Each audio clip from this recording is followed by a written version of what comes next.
Hi everyone, my name is Logitric Jonas and welcome to my blog. Today I'll be sharing what I've learned about ICT hardware components from this week's topics. So let's get started.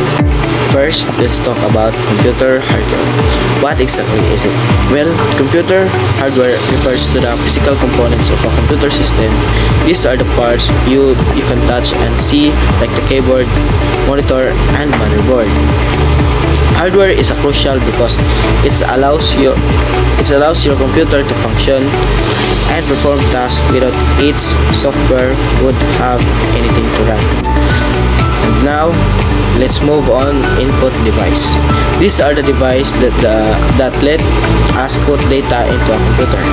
Common examples are keyboard and mice. For instance, when you type on a keyboard, you are giving input to the computer. Similarly, a mouse lets you point, click, and navigate through your system.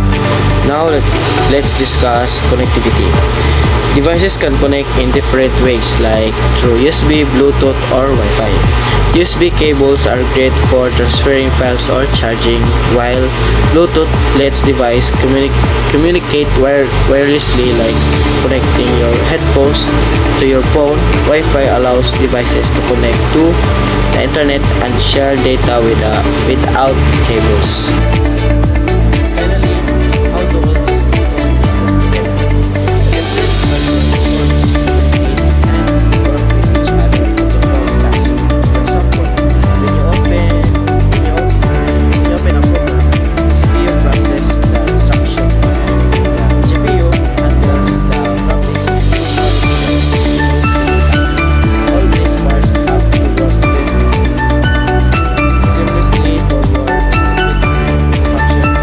For me, choosing the right hardware is really important, especially depending on the task.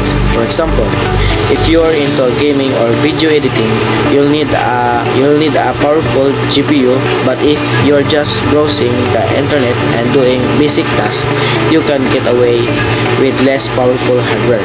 So, understanding hardware helps you make better choice for your needs. And that's a wrap on what I've learned about ICT hardware components. I hope you found this video helpful. If you have any questions, feel free to leave them in the comment below.